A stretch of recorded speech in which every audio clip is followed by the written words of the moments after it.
வணக்கம். இன்றைக்கி கேரட்டும் பீன்ஸும் சேர்த்து பொரியல் பண்ணலாம். அதுக்கு ஒரு கடாய் வச்சுக்கோங்க. கடாய் நல்லா சூடாகிறதும் ஒரு 3 டேபிள் ஸ்பூன் அளவுக்கு ஆயில் சேர்த்துக்குங்க. ஆயில் நல்லா சூடாகட்டும். ஆயில் சூடானதும் கொஞ்சமாக கடுகு பொரிஞ்சதும் இது கூட கொஞ்சமாக உளுந்து சேர்த்துக்குங்க. இப்போ இந்த உளுந்து கூடவே ஒரு 5-6 பூண்டு தோல் நீக்காமல் அப்படியே நச்சுட்டு சேர்த்துக்கோங்க. இது கூட 10 சாம்பார் வெங்காயம் கட் பண்ணி எடுத்து வச்சுருக்கேன், அதையும் சேர்த்துக்கலாம். இப்போ இது கூட 2 கொத்து அளவு கறிவேப்பிலை சேர்த்துக்குங்க. இப்போ இந்த வெங்காயத்தை நல்லா வதக்கிடுங்க. வெங்காயம் நல்லா வதங்கட்டும். இப்போ நல்லா வெங்காயம் வதங்கினதும் ஒரு தக்காளி நீல வாக்கில் கட் பண்ணி எடுத்து வச்சுருக்கேன். இப்போ இதையும் சேர்த்துக்கலாம். இப்போ தக்காளியும் வதக்கி விடுங்க. தக்காளி நல்லா வதங்கட்டும்.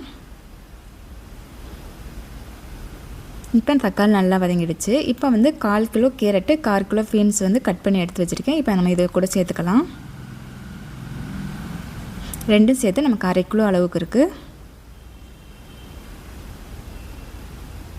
இப்போ இந்த பீன்ஸ் கேரட் ரெண்டையுமே நல்லா கிண்டி விடுங்க. ஸ்டவ்வை ஹையில் வச்சு நல்லா வதக்கி விடுங்க. இப்போ இது கூட இதுக்கு தேவையான உப்பு சேர்த்துட்டு வதக்கி விடுங்க. அப்போ வேகமாக வதங்கிடும். இப்போ இந்த பொரியலுக்கு தேவையான உப்பு இப்போ நல்லா வதக்கி விடுங்க. நல்லா வதங்கட்டும்.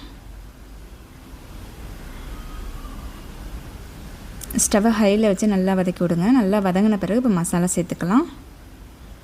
இப்போ நான் 1/4 ஸ்பூன் அளவுக்கு தனி மிளகாத்தூள், அதே 1/4 ஸ்பூன் அளவுக்கு தனியாத்தூள்,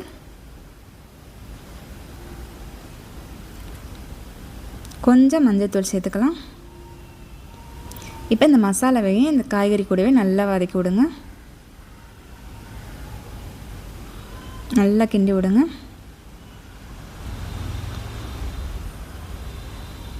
தண்ணி எதுவும் சேர்க்க வேணாம். இப்போ நம்ம மூடி வச்சுலாம். ஸ்டவ்வை லோ ஃப்ளேமில் வச்சுக்கோங்க. ஒரு 6-7 நிமிஷம் நீங்கள் மூடி வச்சிட்டிங்க அப்படின்னா நமக்கு நல்லா காய்கறி வெந்துடும். இப்போ ஒரு 7 நிமிஷம் ஆகிடுச்சு. நமக்கு பார்த்திங்க அப்படின்னா பொரியல் ரெடி ஆகிடுச்சு. நல்லா காயெலாம் வெந்துடுச்சு.